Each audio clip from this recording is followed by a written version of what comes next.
Okay, sommer Hy's aan die sommer gang. begin. Wat Kan ons begin?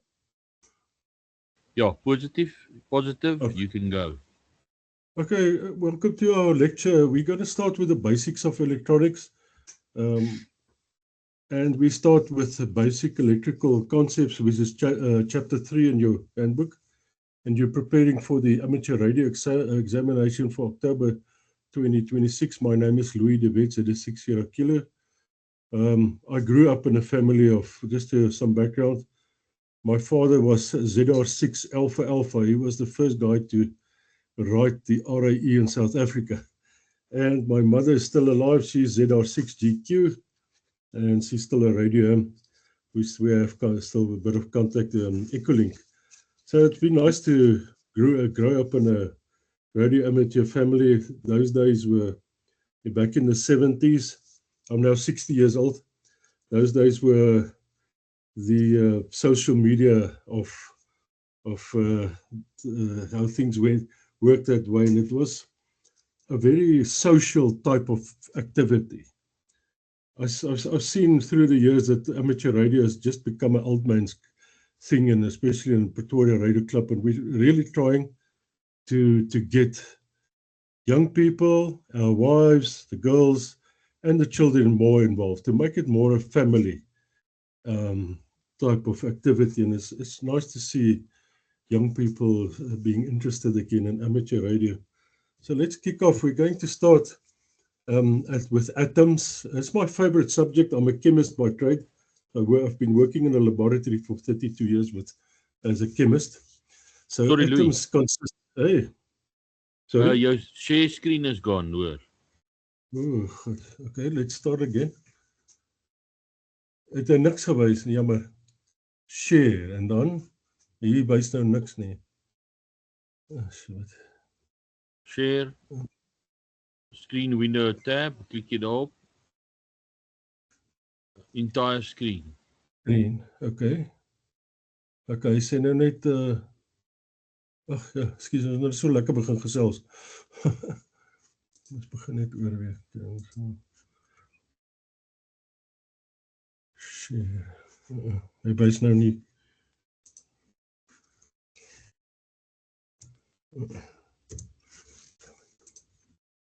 Okay. Nou. Ek nou weer terug hierso, nou wys hy net Chrome tab, window en entire screen. Wat hy sê nie, hy wys nie die opsie vir share nie. Ek gaan net hierdie een weer toemaak. Nee, jy klik net op die boonste on the top list. You click in on entire screen. Ek het dit geprobeer, ja. And then you click on the actual screen in the same block, just left of it, and then the share will light up. Dan sê entire screen. Entire screen, yes. Ja, but hier's nou nie, okay, share, right. Ek sien wat jy bedoel. Wys hy nou? Ja, nou sien ons hom. Good. Okay, all right, let's carry on. Okay. So, is it still there? Yes, it's still. Okay, yeah. Right. So as we said, we work with atoms. Atoms typically just consist of protons, neutrons, which are part of the nucleus of the atom, and then electrons, which rotate around the nucleus. So matter, all matter that we know, anything that we know, water, petrol, solids, gases, whatever, all matter that we know, biological, living, and dead, consist of atoms. There's no other building blocks that matter consist of. Atoms consist of various subatomic particles, which include, number one, an extremely small central nucleus, and two, which is surrounded by a cloud of electrons. Just always take a look on your screen. You'll see in yellow there, page 47. So that's where I am, and you can follow. So electrons are not simple particles like miniature planets that rotate around the nucleus. Instead, they are smeared out. And there we talk about the Heisenberg's uncertainty principle. You can never know the position or the speed of an electron and pinpoint it and say it's right there at that time. So it's always, like as you said, smeared out. in the space around the nucleus so that they form clouds around the atomic nucleus. Let me just hide this thing. Right, next up, atoms, protons, neutrons, and electrons. So the nucleus consists of one or more protons, and as the elements increase by the numbers, so do the protons increase. And they are accompanied by the same number of neutrons, depending on the element and its atomic number. There are exceptions where the neutrons are more than the protons, and that we call radioisotopes. But we're not going to talk about that. But so the atomic number is very important, which gives you an indication of the number of protons and neutrons in an atom. Protons are positively charged particles, while neutrons are uncharged and electrical neutral. The overall net charge of the nucleus is always positive. So that's the nucleus will always be positive, while the electrons are negative. Electrons are negatively charged. Since opposite charges attract, the negatively charged electrons are attracted to the positively charged nucleus. It makes the electrons stay close to the nucleus. But you will first ask yourself the question, as the electrons are attracted to the nucleus, why don't they crash into the nucleus? So I want you to think about that aspect. It will actually ultimately be very disastrous if all neutrons start, because of the charge, the attraction between the nucleus and the electrons is so strong that the nucleus actually crash into the neutrons. I beg your pardon, the electrons crash into the nucleus, and all matters in that effect destroyed. So go and think about it and read up a bit. I know the answer, but I'm not going to tell you. But see if you can come up with the answer. And next time when we chat, you will get an answer for that. You can tell me what you think. Remember, opposite charges attract, while like charges repel, and that's very important in the atom. Now here we look at the atomic periodic table of the elements. We work a lot with these elements every day, and you can see from element number 1, which is hydrogen, and then helium, element number 2. And those are hydrogen is the most abundant element in the universe, and followed by helium, and those two elements are very important in the functioning of the sun. By fusion, hydrogen is hydrogen that atoms add together and they become helium, and that's the way that the sun works with a high production of energy. So you can see we go up right at the bottom, right? We at this stage at element 103, but we're still carrying on. There's a lot of elements, more elements coming up. You'll see in row 7, 112, 114. Those are the very unstable elements that we have. So we will refer back in this course to things like silicon, germanium, arsenic, selenium, boron, antimony, beryllium, and so on when we talk about semiconductors. So it's good to know, if you don't have chemistry at school or at university, just to have a good idea of what's going on here today. So as we said, atoms consist of protons, neutrons, and electrons. And you'll see there's the atomic nucleus with this is very schematic. It's not how it really looks. Nobody has ever seen the inside of the atom. So protons consist of positively charged particles, and neutrons, which is blue, have no charge. Now you may ask yourself, what is the purpose of a neutron? Does it do anything? And that's also another thing you have to go and think about and look up and read a bit. What is the purpose of a neutron? Okay, so then on the left-hand side under the atom, you'll see the atomic nucleus there, and with the equal number of electrons revolving at a very high speed around the atomic nucleus. And the speed at which electrons rotate actually I've thought about it, and to me, it seems that, or it's evident that electrons give the rigidity to an atom. At the speed that they revolve is so high that it actually makes an atom in its individual capacity as a solid unit, because of the high speed electrons move around the atom and between atoms. So that concept is very important. Right, so let's look at electromagnetic and nuclear forces. So first off, just follow you. We're still on page 47. It's going to be a long evening, so make yourself ready for a very interesting night of nuclear physics and chemistry. Protons and neutrons are packed tightly, and I mean very tightly. It's very small.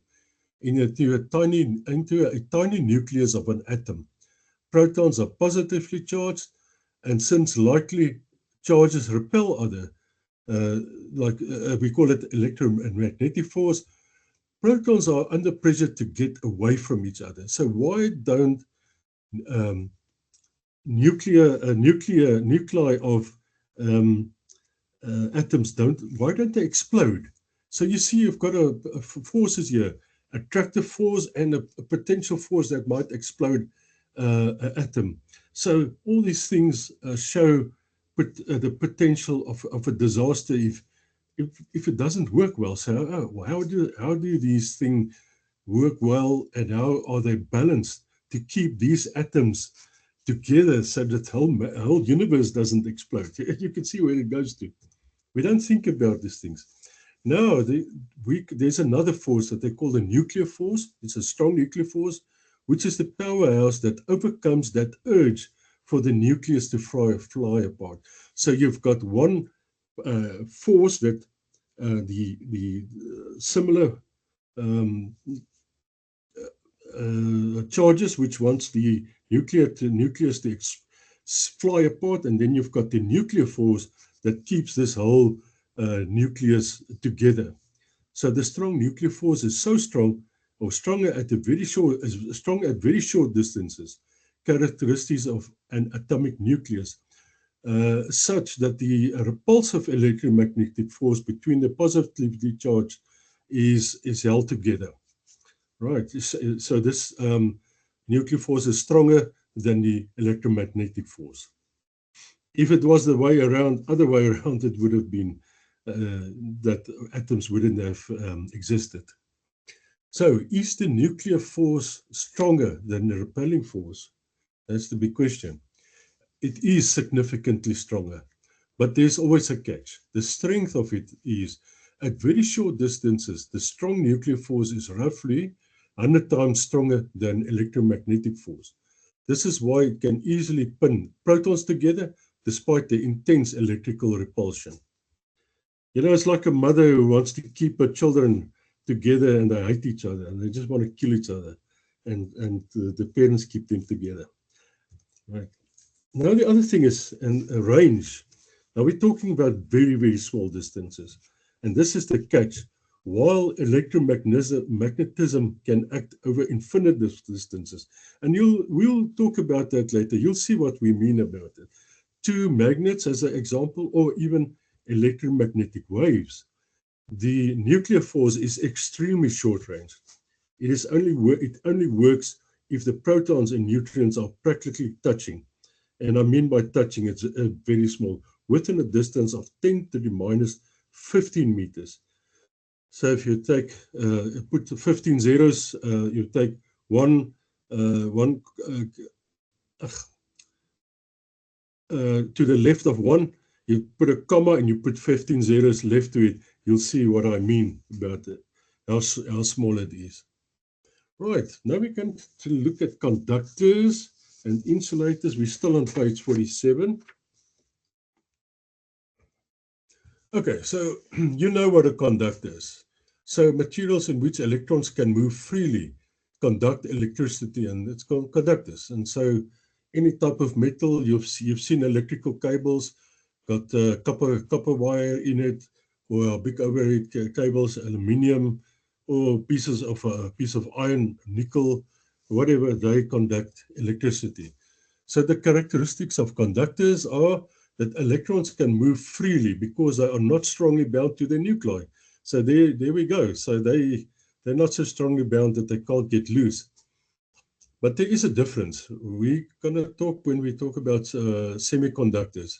So we're making a very loose statement at this stage. We're just talking about the outer electrons of atoms, and we'll discuss that at a later point. So electrons are free to move around in material as long as other electrons replace them. And that's also very important. When they move, you can't have electron movement if there's no electrons that replace them. Right, and that we'll discuss at a later stage also. So just keep these things that you learned tonight in the back of your head when we talk about semiconductors. So as we said, there's a lot of conductor materials: copper, aluminium, iron, salt, and gold. Now a trick question. Which is the better conductor, gold or silver?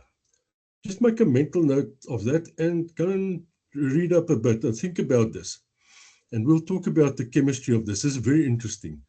You would think, I know what you think, but I'm not going to say. Which is the better conductor, gold or silver? And we'll talk about that again. Right, so there's conductor materials: copper, aluminium, iron, salt water, obviously. Distilled water is a very poor conductor. And the more salt you add, the better conductor it is, because there's a flow of electrons in the liquid. And there we have some copper cables. Right, insulators.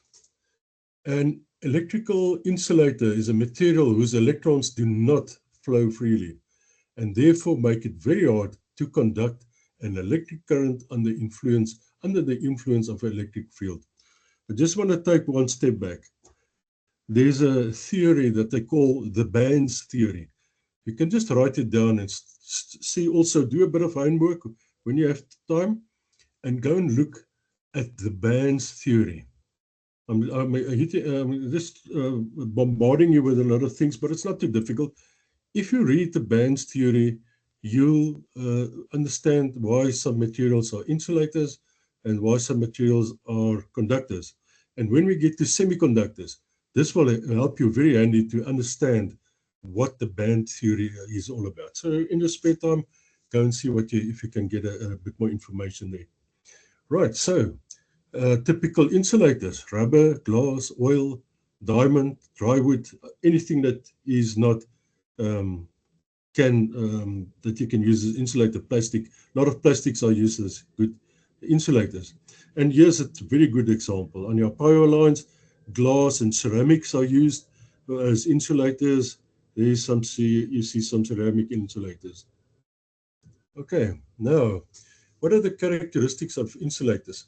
Now, if you put a charge on an insulator, if a charge is transferred to an insulator at a given location, say for instance, you've got like these overhead power lines, the lightning zaps it there on that one piece of ceramic, the charge will remain there. It won't flow to the copper wire. So the excess charge will remain at an initial location of charging, and it will dissipate with time. The particles of the insulator do not permit the free flow of electrons. Subsequently, charge is seldomly distributed evenly across the surface of an insulator. Right, so typical insulator materials: mica, porcelain, plastic, glass, and so on. Here you can see this guy is setting up quite a large ceramic insulator for overhead power line. And this thing can handle 500 kilovolt easily. Here's a smaller one. Right, electric current. So we're now on page 48. They're on the top of, so you just follow there and make your notes and just read this very intensely. And if you want to look at the recording again and go through your notes, it will make it very clear for you. So when a material is conducting electricity, typically a conductor, it means that electric current can flow through the material. Easy. So the definition: electric current is a flow of charge, and the charge is carried by electrons. Okay. So the flowing of a charge in a relative constant direction causes an electric current. So it's like a water that flows through a pipe in a certain direction. Charge carriers are particles that carry charge. In electrical circuits, these charge carriers are carried by moving electrons in a wire. Right, the size of electric current is expressed in amperes, and it's named after the French physicist André Marie Ampere. The abbreviation for electric current is obviously a capital letter A, and it also refers to amps. And the symbol I is used for ampere of current in mathematical formulas. We'll get to Ohm's law with Thursday evening, and you'll see how it's applied. When an electric current flows through a metal conductor, the charge carriers are electrons. The electron is a charge carrier, and therefore the flow of electric current corresponds to the flow of electrons. Very simple. So the more electron flow, the higher the electron flow, the more electric current you have. And the opposite is also true. Because electrons are negatively charged, electrons flowing from left to right through a wire would constitute a negative current flowing from left to right in this wire that we show here. So, but the positive, the opposite is also true. This current could also be described as a positive current, which flows in the opposite direction from right to left. Okay, just make sure you understand this. Electric current is generally considered to flow in the opposite direction. And yeah, we start getting people that get very, sometimes get a bit confused. Electric current is generally considered to flow in the opposite direction from the electrons that carry it. Now think about that one. Eh? Since a current can be the flow of either positive or negative charges, so that explains it. It can either be a positive or negative charges or both. A convention for the direction of current, which is independent of the type of charge carriers, is needed. So we have these two systems. The one is the electron flow, which electron flow, which is from negative to positive, you see there in the diagram, and then the conventional current flow, which is from positive to negative. Just make sure you know what is meant by that and that you understand it. Right, let's look at this. Conventional current flowing through a wire can be imagined to water flowing through a pipe, and we're all familiar with that. The magnitude or size of the current would correspond to the rate of water flowing through that pipe. Now, suitable rates for water flow would be either milliliters per second in a very small pipe, liters per hour, for instance, in a hose pipe. Kiloliter per hour would be one of these large pipes that supply water to our houses, and we have one from which water is distributed to our houses. Or the large one, megaliter per day, that's million liters per day produced by our water plants or sewage water plants. Similarly, electrical current can be expressed as milliamps per hour. That's 0.1 amp per hour, or amps per minute, or kiloamps per hour, etc. It all depends on the amount of voltage or the big current flow that you have, or small current flow. So yeah, if I talk about megaliters per day, this is a dam wall with the overflow. That's a couple of million liters per day. You've got a very big reservoir there with billions of liters of water. Here you've got a smaller dam. That might be, say, 50 meters in length and maybe a meter thick, deep. And there you can talk about, say, kiloliters or liters per hour, all depending on the flow. Say say maybe 1,000 liters per hour. And here's very familiar, your hose pipe. Obviously, we're not going to talk about megaliters or kiloliters per day or whatever. Here we can talk about liters per hour.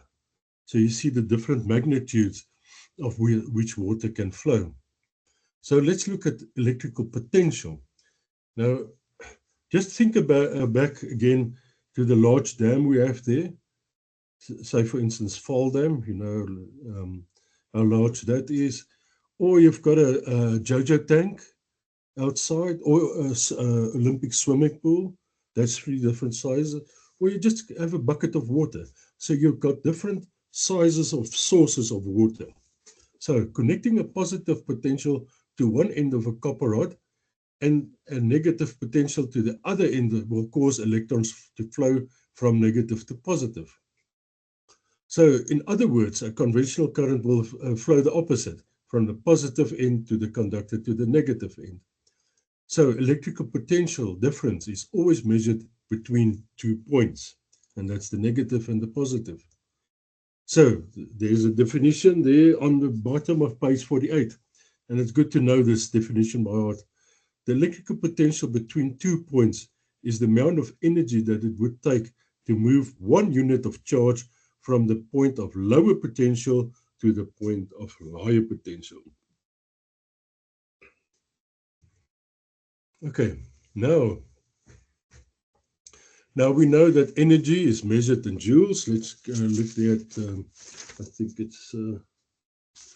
I think that might be page 49, beg your pardon.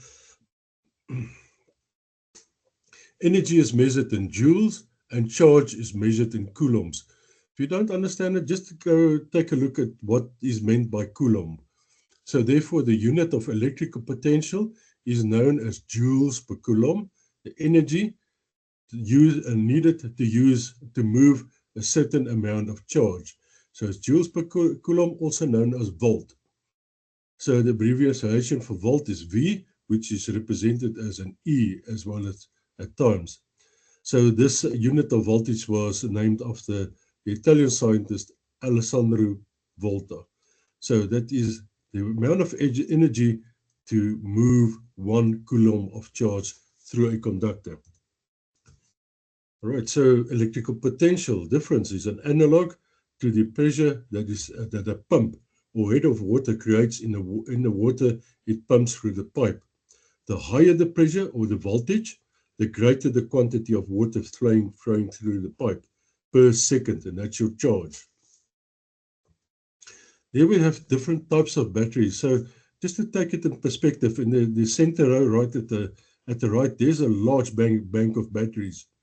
So that has got a large potential or voltage. That could be either 1,000 volts, and you can draw a very quite a large current from those that set of batteries.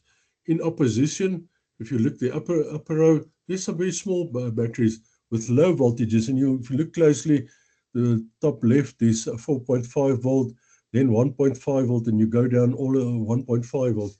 So it's got a low potential, and you can only just get a low current from that because you don't have a high potential.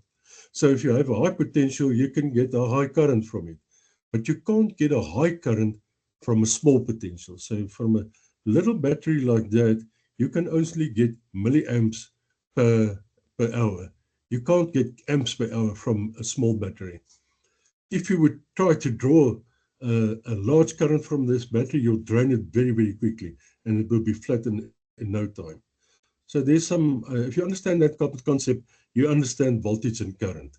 So you always refer back to large dams or tanks and so whatever. Just as an example, so you've got a large dam, like Fall Dam, but you've got different sizes of sluices. You've got a large sluice that can take megaliters of day out of it, or you've got a small pipe going out there from the dam wall.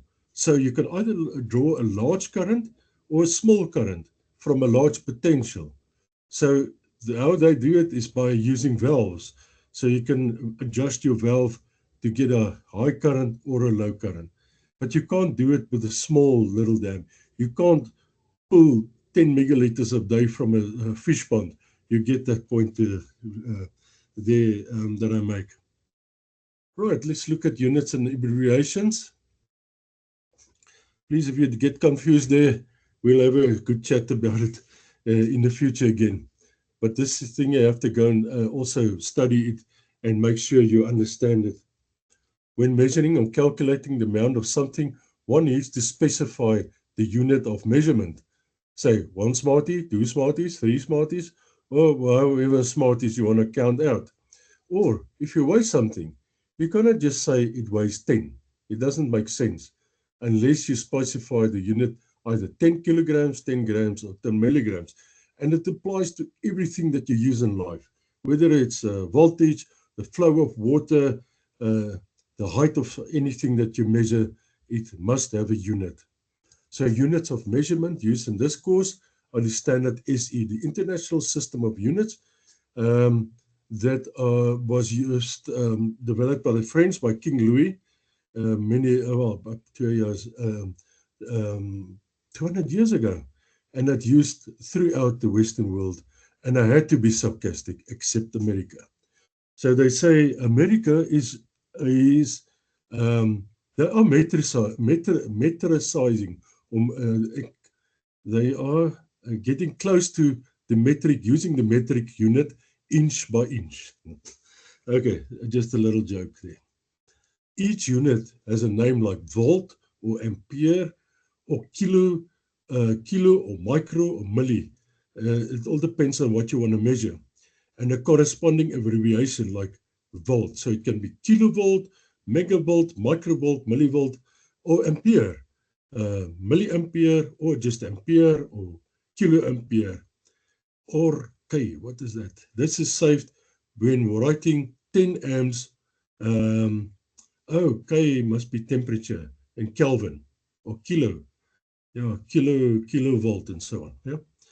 This saves time when writing 10 amps, like 10A instead of 10 ampere. I'm sure you understand what I mean there. There are also standard prefixes which indicates quantities like 1,000, 1,000,000 or more. Example, milli is abbreviated as M, small m, which means 1,000ths or so. Like 1 milligram also mean 1,000ths of a gram, or 1 over 1,000th of a gram. So let's take 1 millimeter. No? That's also 1,000ths of a meter. 1 millimeter is 1, or 1 milliliter is 1,000ths of a liter. So that, and then you get like deciliter and so on. If you look on, where is it now? On the page, I think it's here, next page. Now I've got a wrong page number there at the bottom. So that's page 50. I'll just change that. You'll see there's a table there. The prefix, pico, nano, micro, milli, kilo, mega, giga, and tera. So just make sure you understand what is meant there. So pico is 1 over 10 to the 1 over 1 with 12 zeros. So it's 10 to the minus 12. Nano is 10 to the minus 9. Micro, that's 1 millionth. Okay, we talk about billion and trillion. So I think a billion is now 10 to the minus 12, and trillion in South Africa is 10 to the minus 9. So if you look at milli, it's 1,000th, 10 to the minus 3. 1 millionth is 10 to the minus 6. 1 trillionth is 10 to the minus 9. And 1 billionth is 10 to the minus 12. So Elon Musk is now, if you look at the bottom, he's got now $10 billion. So in America, he's a billionaire. No, wait a minute. In South Africa, I got now myself mixed up. In South Africa, if you got 10 to the 9 rand, you are a trillionaire, and he is now a billionaire. He's got 10 to the 12 billion dollars. That's how rich he is.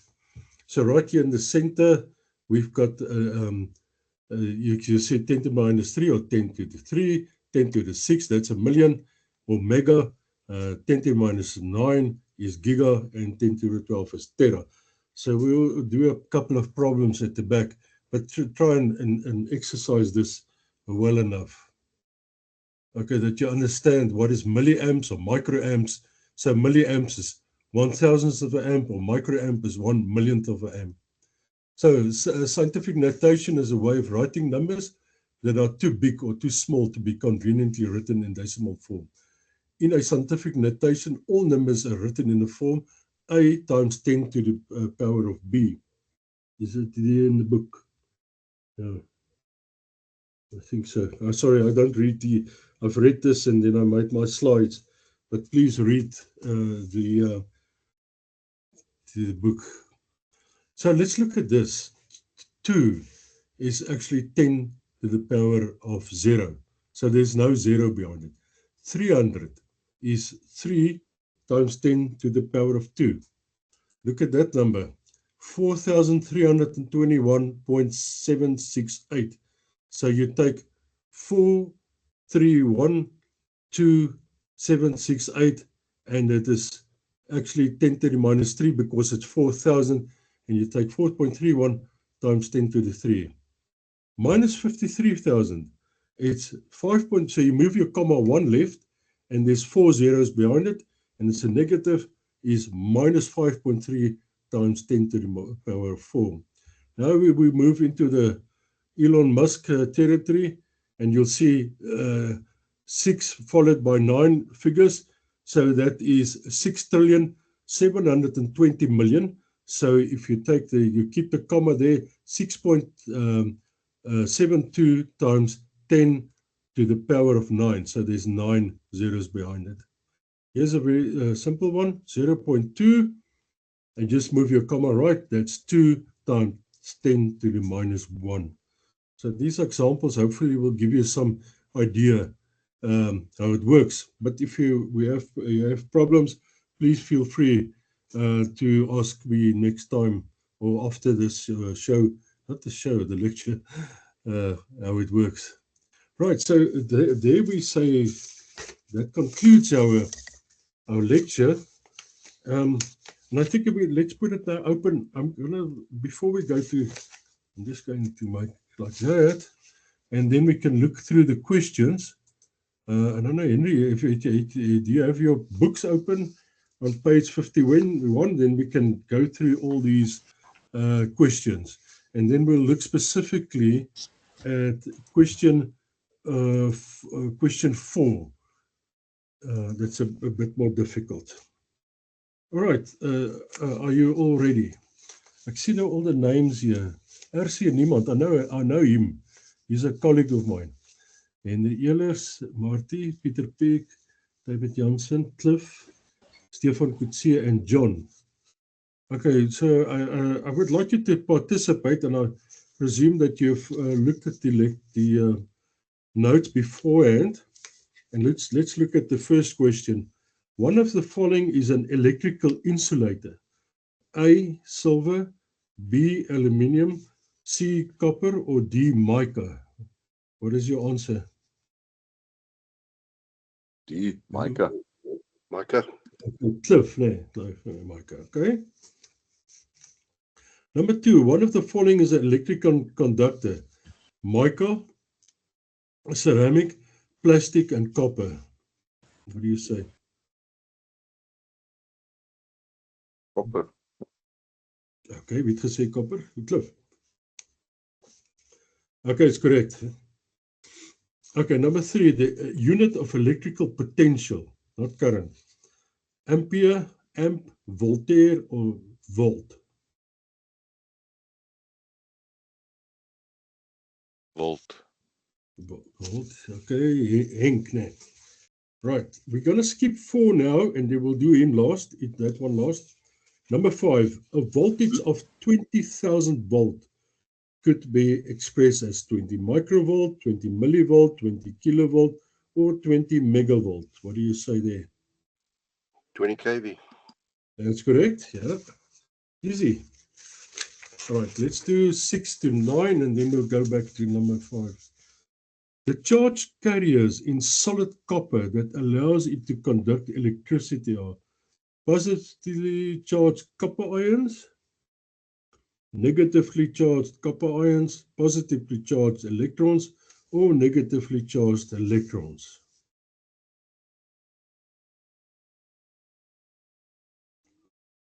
Just one hint, electrons can't be charged positively now. You agree with that?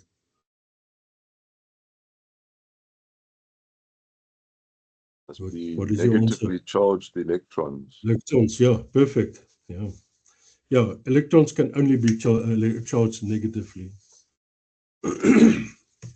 Okay, so we talked about conventional electron flow. Number A is in the same direction as electrons are moving, or B in the opposite direction of the flow of electrons, at right angles to the flow of electrons, or from negative to positive.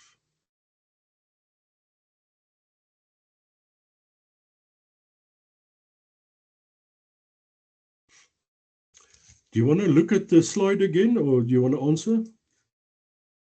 I can show you that. Do you see the slide or not?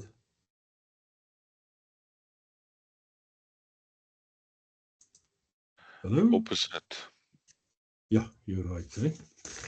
There you go. There's your electron flow from negative to positive, and then your conventional flow is in the opposite direction to the flow of electrons.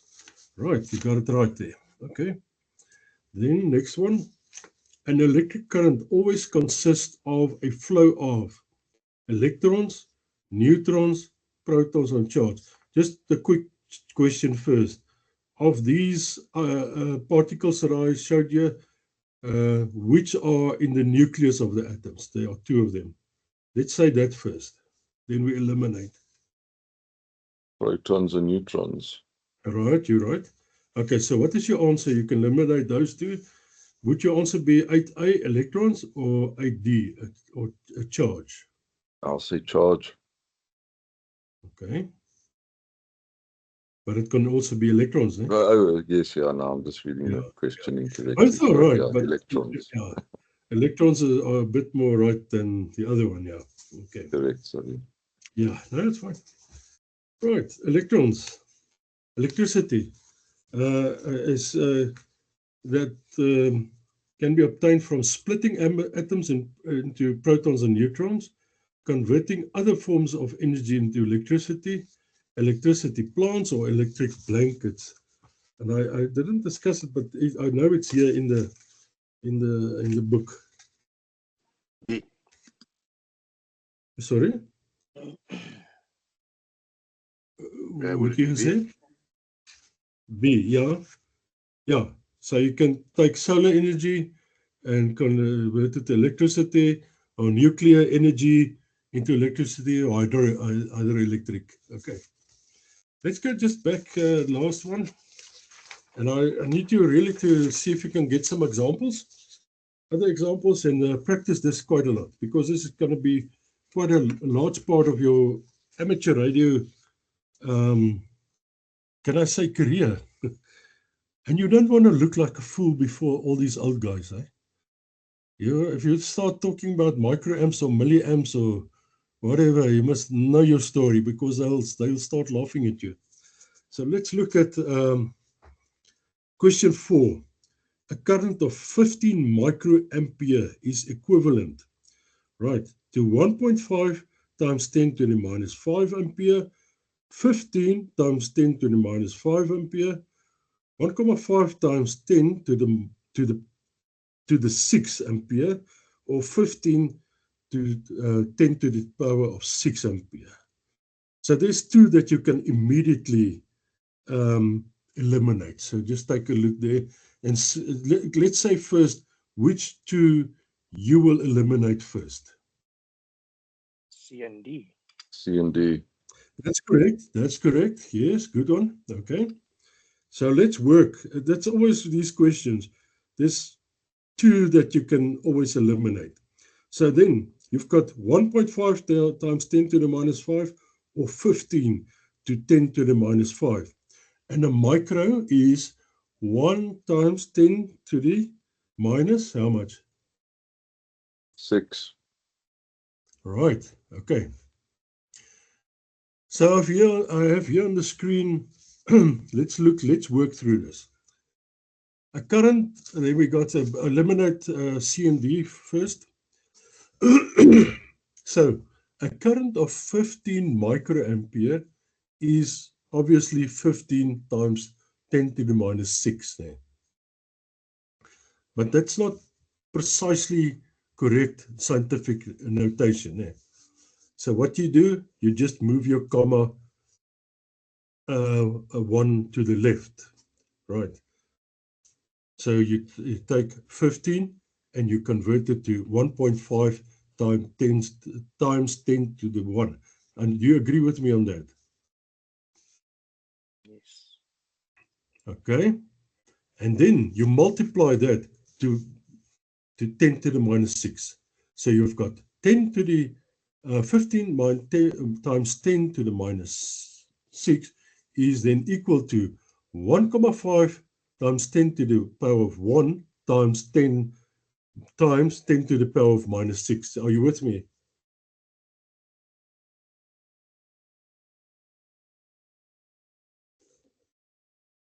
Okay. And then you get 1,5 times 10 to the power of 1 plus eintlik it was just plus 10 to the minus 6 gives you 1.5 times 10 to the minus 5. Maybe can you make a screenshot for yourselves of that? Is it possible? Then you work through it. It's very, very simple. You know, after a while it just gets, you don't think about it anymore. You just do it automatically. Are you okay with the explanation? Or do you just want to take time to write it down or make a screenshot?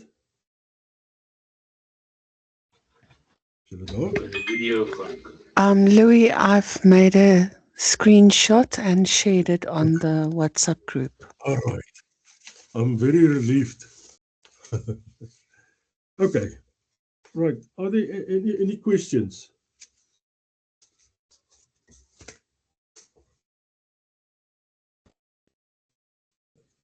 Do you hear me? Yes, we're hearing you. I think we're just scared. Okay. Okay, have you any questions? Yeah, no, of all of this stuff that we learned many, many years ago that has to refresh our Okay, so memories. you are very clever. You are very clever people. Okay. Okay. So if you don't have questions, maybe I can ask you a couple of. I've already asked you a couple of questions. Right. Let me ask you this one. Okay. I always like to ask. We've got one. I've asked you a couple of questions, and right, we've got two elements here: hydrogen and oxygen. And hydrogen is a very light gas, and you see there on this slide. Shall I just make it a bit larger? So we've got hydrogen there, group 1, period 1. The atomic mass is 1.0079. And then on the second row, column 6A, oxygen, 15.999. That's the atomic mass there. And that's also a gas. So we mix this gas, two gases.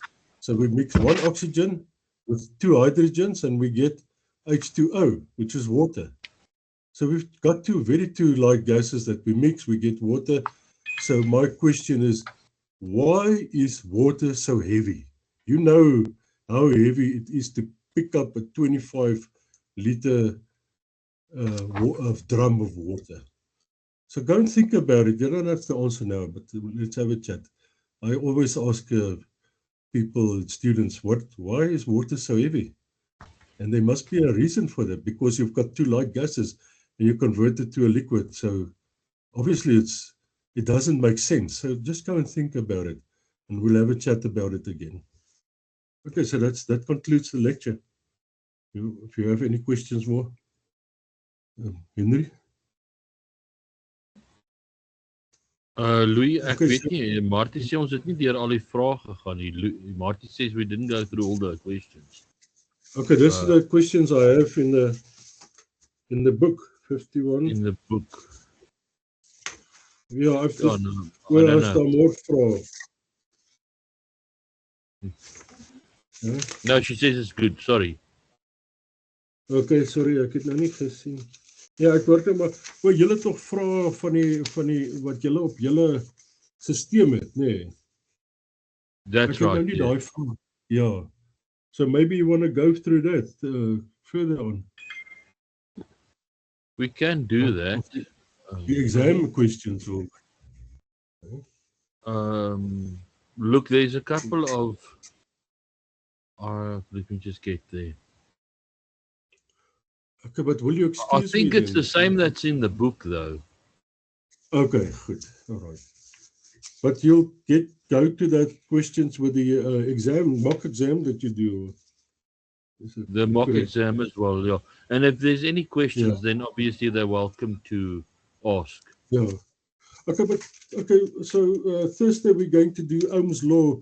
Are we going to do the resistor and the potentiometer also? Because the resistance Ohm's law is very short, very easy to work with. So if you have any questions, then on Thursday we can discuss some other things in detail if you want. Stefan But it's, as you wants say, to ask a question. yeah. Yes. Okay. Don't Thank ask you. difficult questions. May we have a picture of that table, please, as well. The periodic table. Periodic table. The yes, periodic please. table. Yes. You want to make a screenshot? Okay, there you go. Now, if Marty can send it to us, it will be fine as well. Okay, Thank you know what? I've got some nice PDF copies, so I can email a copy tomorrow to Marty, and then you have a good Okay. quality one. Thank you very Yeah, much. that I can do. Yeah. That's a pleasure.